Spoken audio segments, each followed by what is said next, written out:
The Executive is a brand new indie casual strategy game where you move through a period of 50 years producing films from an office rather than from on set like many of its contemporaries. Whilst this lends a lot of mechanical changes that fit along the lines of something like Game Dev Tycoon, the Executive never manages to refine its formula in quite the same way, leading to a lot of grind followed by a lack of struggle as you accumulate cash. By the time I hit the end of my game, I never felt like I rose through the ranks or made anything of note. And whilst I enjoyed my time with it, it constantly felt like I was waiting for somebody to call action. That's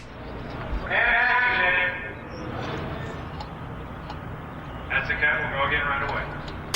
I think it's important to note that this was made by a small indie company of 3 people, and as I was writing this, they had already patched in endless mode to allow for play after the end of the game. Outside of that, I think that the team has created a great base for incremental improvements, and that inside the core of this game is something truly special waiting to come out. Saying that, it is rough. There are aspects that are redundant, poor UI that leads to a lot of bouncing around, issues with staffing, time to make and release a movie, as well as the whole awards side of the game is rough. The good news is that the core loop is fun, and I say loop because it is circular in nature, much like Game Dev Tycoon, which I feel there's a lot of inspiration from. You work in project cycles, set the sliders, let it work, release it, and instantly start work on the next one. The major difference is there isn't any indication of how well production is going during, and being able to make multiple productions at once, making 2 or 3 films at a time if you have the right setup. I think this is where poor UI comes into play. A lot goes into making a movie, and a lot of the time it's simple selections of what fits best.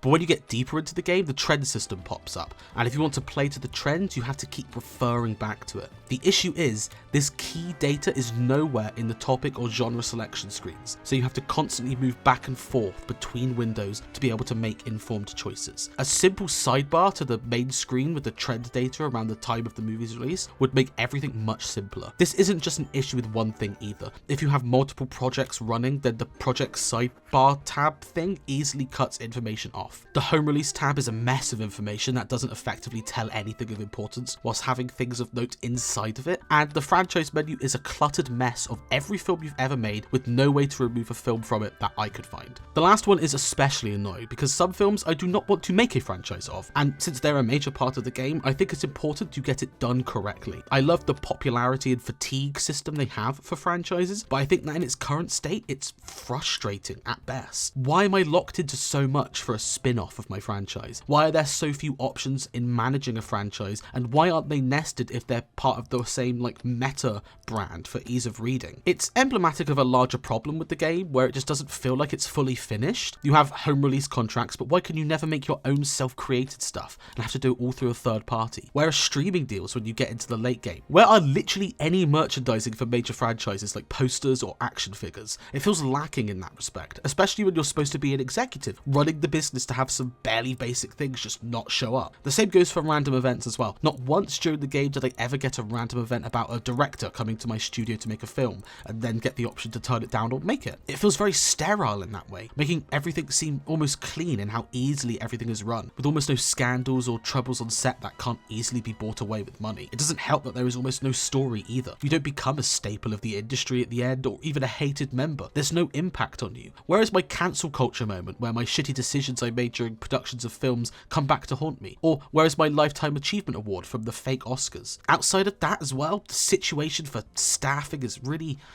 odd. It's clearly wanted to do something akin to Game Dev Tycoon by having different positions filled out by a group to have the business run, but sales and marketing have very similar roles, and one of them is redundant and just extra fluff to make it unnecessarily complex. I think the way forward here was departments. The core team should have been made up of the executive class, rather than the meat and bones everyday worker that it currently is. Right now the game has a sales and a marketing employee that basically do the same job, but you need both because of the DVD market that sales handles. Once marketing comes into play, they essentially take over the distribution of films that replace the sales. The easy fix is to make them less redundant and to evolve sales into the marketing department. Sales employees become marketing leads that direct the marketing of a film whilst also being able to handle the production and deals of merchandise and all that crap. It opens up more office space then for analytical teams and producers to make and analyze more films because you're not having to double the workforce for the same job. It would also fix the annoying problem of the game forcing you to have 3 marketing people for worldwide independent distribution, because you have to spend money on a whole marketing department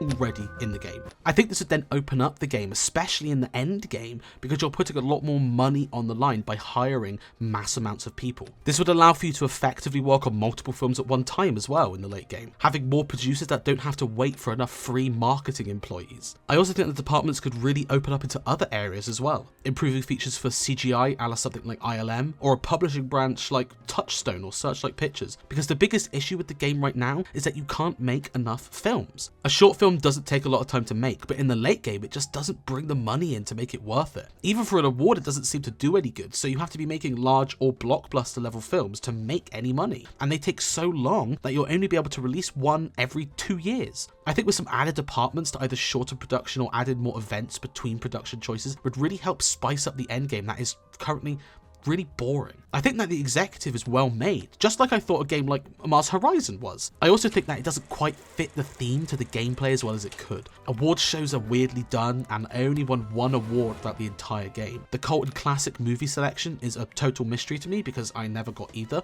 and I think the analytics system has too many variables for it to be effective over a single game. I haven't played a second game yet, but from the rest of the game, I can only assume that analyzed movie combos and sliders don't transfer from one game to another, which is probably the biggest feature that needs to be added. From how quickly the endless mode got pushed out, I have hope that the developers are listening to the community and can add in some nice features and more content to be able to flesh this game out into one as good as its inspiration. I also think that for its price of, for me, only £12, it's got enough meat on its bones to be worth it.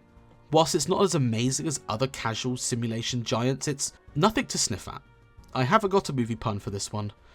I couldn't think of anything. No pun.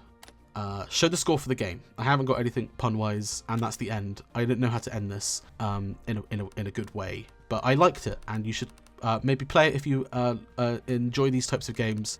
Please subscribe. I think, yeah, I liked it. Please subscribe for more weird videos. Thank you.